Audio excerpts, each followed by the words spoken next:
ரெண்டாவது உங்களுடைய 5ஆம் இடத்தையும் குரு பார்க்குறார். ஏன்னா குரு அமர்ந்த இடத்தை காட்டிலும் பார்த்திங்கன்னா பார்த்த இடத்துக்கு பலம் அதிகம்ங்க.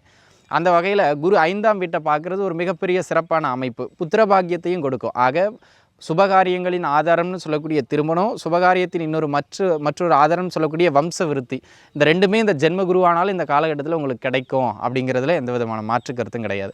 ஒருவரை ஒருவர் புரிஞ்சுக்கிற ஒரு பக்குவத்துக்கு வந்துடுவீங்க.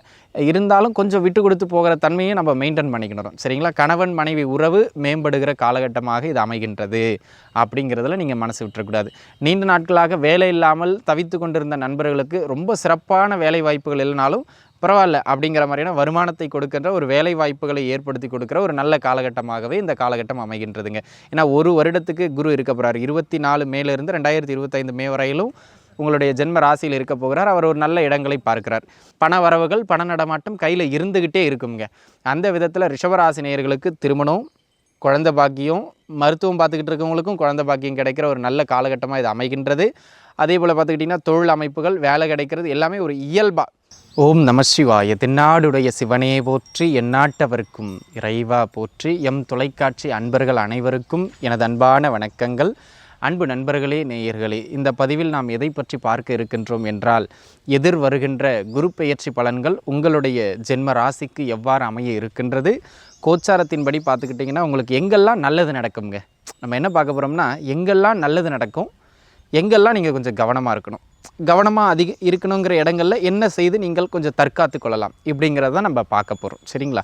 முதல்ல இந்த குரு பெயர்ச்சி எப்பொழுது நடக்கின்றது அப்படின்னு கேட்டிங்கன்னா, வருகின்ற மே மாதம் 2024ஆம் ஆண்டு மே மாதம் 1ஆம் தேதி அன்று தற்பொழுது எங்கே இருக்கார்? மேச ராசியில் குரு இருக்காருங்க. அவர் பெயர்ச்சி ஆகி ரிஷபராசிக்குள்ளே நகர்றாருங்க. ரிஷபராசிக்குள்ளே போயிட்டு இப்போ 12 ராசி நேயர்களுக்கும் பலாபலன்களை அவர் வழங்கப் போகின்றார். உங்களுடைய ராசிக்கு, ஏன்னா குரு ஒரு முழுமுதற் சுபகிரகம்ங்க. பொதுவாகவே குரு பெயர்ச்சி நடக்கின்ற பொழுது நன்மைகளின் அளவு சற்று அதிகமாக இருக்கும். உங்களுக்கு இந்த குரு பெயர்ச்சி எங்கெல்லாம் நன்மைகளை கொடுக்க இருக்கின்றது அப்படிங்கிறத நம்ம விரிவாக பார்க்கலாம். எங்கெல்லாம் நன்மைகள், எங்கு கவனமாக இருக்கணும், என்ன பரிகாரம், இதை தான் நம்ம பார்க்க போகிறோம். உங்களுடைய ராசிக்கு 2024ஆம் ஆண்டு குரு பெயர்ச்சி என்ன பலன்களை வழங்க இருக்கின்றது, வாருங்கள் பார்க்கலாம். ரிஷபம், ரிஷபராசி நேயர்களே, ரிஷபத்தை பொறுத்த மட்டிலும் கிருத்திகை நட்சத்திரம் 2, 3, 4ஆம் பாதம், ரோகிணி நட்சத்திரம் முழு நட்சத்திரம், மிருகசீரிடம் முதல் 2 பாதம், இதில் பிறந்தவங்க ரிஷபராசி நேயர்களுங்க. இதிலும் நேர்த்தையான ஆடை அணிதல், இதில் அழகாக இருக்கணும்னு நினைக்கிறது, கொஞ்சம் லக்ஸூரியஸான வாழ்க்கையில் இருக்கணும்னு நினைக்கிறது, எப்போவுமே தொழில் பண்ணுறதை ஒரு மோட்டிவாக எடுத்துக்கிறது, இதெல்லாம் ரசனை மிக்க ராசிக்காரங்க இந்த ரிஷபராசிக்காரங்க. இப்போதைக்கு இந்த ரிஷபராசிக்கு பார்த்துக்கிட்டிங்க அப்படின்னு சொன்னால் 12ஆம் இடத்துல இருந்து குரு பகவான் ஜென்ம ராசிக்குள்ளே வராருங்க. இது ஜென்ம குரு அப்படின்னு அழைக்கப்படும். பொதுவாக ஜென்ம குரு நடக்கிறது அந்தளவு சிறப்பு கிடையாது தான். ஆனாலும் உங்களுக்கு 11ஆம் இடத்துல ராகுவும் இருக்கார். அதனால் கெடுபலன்கள் அதிகமாக நடந்துருமோ ஜென்மகுருவில் அப்படிங்கிற பயம் ரிஷபராசி நேயர்களுக்கு தேவை கிடையாது. இருந்தாலும் ஒரு சில இடங்களில் கவனமாக இருக்கணும். அதை தான் நம்ம இப்போ விரிவாக பார்க்க போகிறோம். முதல்ல ரிஷப ராசி நேயர்களுக்கு இந்த ஜென்ம ராசிக்குள்ளாக வருகின்ற இந்த குரு பகவான் எங்கெல்லாம் நன்மைகளை தருவார் அப்படிங்கிறத நம்ம பார்த்துருவோம். என்னதான் ஜென்மத்தில் குரு இருந்தாலும் திருமண அமைப்புகள் தடைபடாதுங்க. திருமண அமைப்புகளுக்காக முயற்சித்து கொண்டிருப்பவர்கள் தாராளமாக முயற்சிக்கலாம். கல்யாண அமைப்புலாம் இப்போ கைகூடி வருகிற ஒரு நல்ல காலகட்டம். ஆக பிள்ளைக்கு 30 வயசு ஆயிடுச்சு, அந்த தோஷம் இருக்குங்கிறாங்க, இந்த தோஷம் இருக்கிறாங்க, ஜாதகப்படி கல்யாணத்திற்கான தசையும் வந்துருச்சுன்னா இப்போ 7ஆம் இடத்த குருவாக இருக்கிறார் வலுவா, 11ல் ராகு இருக்கார், கல்யாணம் அழகாக முடிஞ்சிட்டு போயிடும். மறு திருமணத்திற்கு முயற்சிக்கிறவங்களும் இந்த காலகட்டத்தில் தாராளமாக முயற்சிக்கலாம். ஏன்னா 11ஆம் இடம் ராகுவின் அமர்வில் வலுவாகவே இருக்குது. அதனால் முதல் மனம் மறுமணம் இந்த 2 மனத்துக்காகவும் முயற்சிக்கிற ரிஷபராசி நேயர்களுக்கு இந்த காலகட்டத்தில் கல்யாணத்திற்கான அமைப்பு உண்டுங்க. அப்போ நீங்கள் எப்படிங்க, தாராளமாக முயற்சிங்க, கொஞ்சம் கூடுதல் எஃபர்ட் போடுங்க, கண்டிப்பாக கிடைக்கும். குருபலம் எல்லாம் கல்யாணம் ஆகாதெல்லாம் கிடையாது, கல்யாணம் நடக்கும், தாராளமாக நீங்கள் முயற்சிக்கலாம். ரெண்டாவது உங்களுடைய 5ஆம் இடத்தையும் குரு பார்க்குறாரு. ஏன்னா குரு அமர்ந்த இடத்தை காட்டிலும் பார்த்திங்கன்னா பார்த்த இடத்துக்கு பலம் அதிகம்ங்க. அந்த வகையில் குரு 5ஆம் வீட்டை பார்க்குறது ஒரு மிகப்பெரிய சிறப்பான அமைப்பு. புத்திரபாகியத்தையும் கொடுக்கும். ஆக சுபகாரியங்களின் ஆதாரம்னு சொல்லக்கூடிய திருமணம், சுபகாரியத்தின் மற்றொரு ஆதாரம்னு சொல்லக்கூடிய வம்ச விருத்தி, இந்த ரெண்டுமே இந்த ஜென்ம குருவானாலும் இந்த காலகட்டத்தில் உங்களுக்கு கிடைக்கும் அப்படிங்கிறதுல எந்த விதமான மாற்று கருத்தும் கிடையாது. அதே போல் அன்பு நண்பர்களே, வேற எங்கு சிறப்பு அப்படின்னு கேட்டிங்கன்னா, கணவன் மனைவிக்கிடையில் இவ்வளோ நாள் போய்கிட்டு இருந்த மிக கடுமையான கசப்பான சில விஷயங்கள் கூட இந்த காலகட்டத்தில் குறைஞ்சி போயிடும். ஒருவரை ஒருவர் புரிஞ்சுக்கிற ஒரு பக்குவத்துக்கு வந்துடுவீங்க. இருந்தாலும் கொஞ்சம் விட்டு கொடுத்து போகிற தன்மையை நம்ம மெயின்டைன் பண்ணிக்கணும். சரிங்களா? கணவன் மனைவி உறவு மேம்படுகிற காலகட்டமாக இது அமைகின்றது அப்படிங்கிறதுல நீங்கள் மனசு விட்டுறக்கூடாது. நீண்ட நாட்களாக வேலை இல்லாமல் தவித்து கொண்டிருந்த நண்பர்களுக்கு ரொம்ப சிறப்பான வேலை வாய்ப்புகள் இல்லைனாலும் பரவாயில்ல அப்படிங்கிற மாதிரியான வருமானத்தை கொடுக்கின்ற ஒரு வேலை வாய்ப்புகளை ஏற்படுத்தி கொடுக்குற ஒரு நல்ல காலகட்டமாகவே இந்த காலகட்டம் அமைகின்றதுங்க. ஏன்னா ஒரு வருடத்துக்கு குரு இருக்க போகிறார். 24 மேலிருந்து 2025 மே வரையிலும் உங்களுடைய ஜென்ம ராசியில் இருக்க போகிறார். அவர் ஒரு நல்ல இடங்களை பார்க்கிறார். உயர்கல்வி, இந்த படிப்புலாம் படிக்கணும்னு யாரெல்லாம் முயற்சிச்சுக்கிட்டு இருந்தீங்களோ அதெல்லாம் உங்களுக்கு தடையாக இருந்ததோ அந்த படிப்பில் இருக்கக்கூடிய தடைகள்லாம் உடைச்சிட்டு உயர்கல்வி அற்புதமான முறையில் நகர்ந்துருங்க.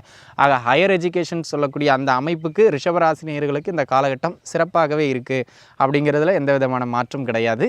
அதேபோல் தகப்பனாரினுடைய உடல்நிலை யாருக்கெல்லாம் கொஞ்சம் பின்னடைவாக இருக்குது அல்லது கடந்த காலங்களில் தகப்பனாரோட கருத்து முரண்பாடுகள் இருந்தீங்களோ அதெல்லாம் விலகி தகப்பனாரோட ஒரு நல்ல உறவு நீடிக்கக்கூடிய ஒரு காலகட்டம். மீண்டும் பேசாமல் இருந்த அப்பா கூட வந்து பேசுகிறது, பேசாமல் இருந்த அம்மா கூட வந்து பேசுகிறது, உறவுகளோடு கொஞ்சம் ஒட்டி ஒழுகக்கூடிய நல்ல பலன்களை இந்த காலகட்டம் உங்களுக்கு தரும் அப்படிங்கிறதுல மாற்று கருத்து இல்லை. அதேபோல் அன்பு நண்பர்களே, தொழில் அமைப்புகள் ஓரளவு நல்ல ஒரு ஓட்டத்திலேயே இருக்கும், நல்ல வருமான அமைப்புகளும் இருந்துகிட்டு இருக்கும். கவலைப்படணும் அப்படிங்கிற அளவுக்கு பெருசாக சிறப்பாக எதுவும் பின்னடைவாக எதுவும் கிடையாது. அதனால் தொழில் அமைப்புகள் என்ன ஒன்று, கொஞ்சம் கஷ்டப்பட்டு உழைக்கணும். தொழில்னா கஷ்டப்படாமல் வருமானம் எப்படி கிடைக்கும், புரியுது இல்லைங்களா? அந்த விதத்தில் ஜென்மகுரு நடக்கிறதுனால எல்லாவற்றிலும் கொஞ்சம் சிரமப்படுத்தி நன்மைகளை கொடுப்பார், அவ்வளவுதான். அந்த விதத்தில் நீங்கள் பெரிய அளவில் ஒன்றும் பயந்துக்கிட வேண்டாம். வேலை வாய்ப்புகள் கிடைக்கும், உத்தியோகத்தில் நல்ல ஒரு ஏற்றம் கிடைக்கும், தொழில் அமைப்புகள் இயல்பாக எப்போ நகர்ற மாதிரி நகர்ந்துக்கிட்டே இருக்கும். பொருளாதார ரீதியாக ஒரு நல்ல ஓட்டம் கொடுக்கக்கூடிய ஒரு நல்ல காலகட்டமாகவே இது அமைகின்றது அப்படிங்கிறதெல்லாம் எந்த விதமான மாற்று கருத்தும் கிடையாதுங்க. அந்த விதத்தில் மேசராசியிலிருந்து ரிஷபராசிக்குள்ளே வருகின்ற இந்த குரு பகவான் இந்த ரிஷபராசி நேயர்களுக்கு நன்மையை தான் செய்ய போகிறார் அப்படிங்கிறதுல மாற்று கருத்தே கிடையாது. சரிங்களா?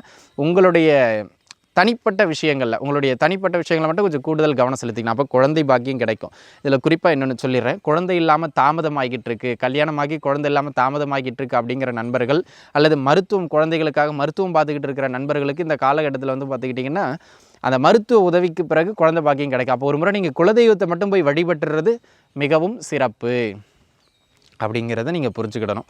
அதேபோல் பார்த்துக்கிட்டிங்கன்னா அன்பு நண்பர்களே, இந்த ஏதாவது தெய்வங்கள் உபாசனை பெற்றிருப்பவர்கள், ஜோதிடம் கற்பவர்கள், அந்த மாதிரியான விஷயங்களில் இருக்கிறவங்க, ஆன்மீக பாதைகளில் இருக்கிறவங்களுக்கெல்லாம் இந்த காலகட்டம் ஆன்மீகத்தில் நல்ல ஒரு ஏற்றத்தை பெற்றுக் கொடுக்கின்ற காலகட்டமாக அமைகின்றது. காதலில் வெற்றிகளை ஏற்படுத்துகின்ற காலகட்டம். ஆனால் அது முதல்ல தொந்தரவு பண்ணாது, பிறகு கவனமாக இருக்கணுங்கிற இடத்துல சொல்கிறேன். ஆனால் காதல் சிறு தடைகளுக்கு பிறகு வெற்றிகளை கொடுக்கின்ற நல்ல காலகட்டமாக இது அமையப்பெறுகின்றது. உங்கள் குழந்தைகளோட வளர்ச்சியை கண்டு நீங்கள் மனமகிழ்ச்சி அடைகின்ற காலகட்டமாகவும் இது அமையப்பெறுகின்றது. நீண்ட நாளாக என் பிள்ளைக்கு இது ஆகலை, என் பொண்ணுக்கு இது ஆகலைன்னு உங்கள் குழந்தைகளை நினச்சி எந்த விஷயத்துக்காக நீங்கள் மன வருத்தம் பட்டுக்கிட்டு இருந்தீங்களோ அதெல்லாம் விலகி குழந்தைகளுடைய முன்னேற்றத்தை கண்டு நீங்கள் மனமகிழ்ச்சி அடைகிற அளவுக்கு இந்த காலகட்டம் வந்துடும். சரிங்களா? பொருளாதாரத்தை பொறுத்த மட்டில் ஒரு பெரும் பொருளாதாரம் சொல்ல முடியாது, ஆனால் உங்களுடைய தேவைகளை பூர்த்தி செய்யக்கூடிய அளவுக்கு பண வரவுகள், பண நடமாட்டம் கையில் இருந்துக்கிட்டே இருக்குங்க. அந்த விதத்தில் ரிஷபராசி நேயர்களுக்கு திருமணம், குழந்தை பாக்கியம், மருத்துவம் பார்த்துக்கிட்டு இருக்கவங்களுக்கும் குழந்தை பாக்கியம் கிடைக்கிற ஒரு நல்ல காலகட்டமாக இது அமைகின்றது.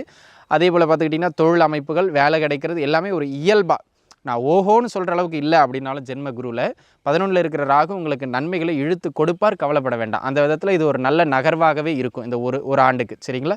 எல்லாவற்றிலும் கிட்டத்தட்ட ஒரு நல்ல மேன்மை தான்.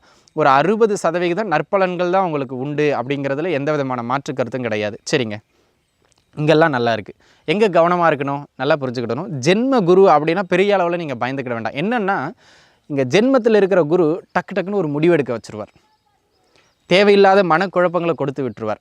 இந்த ஜென்ம குருவில் நீங்கள் கவனமாக இருக்க வேண்டிய ஒரு 3 விஷயம்னா, நீங்கள் எதை வேணாலும் செய்யுங்க, ஆனால் 1க்கு 2 முறை உங்களுடைய நலம் விரும்பிகள், உங்களுடைய வழிகாட்டி, அவர்களுடைய ஆலோசனையை பெற்று செய்யுங்க. ஏன்னா நீங்கள் எடுக்கிற முடிவுகள் சில நேரங்களில் இந்த நேரத்தில் தவறிடும்.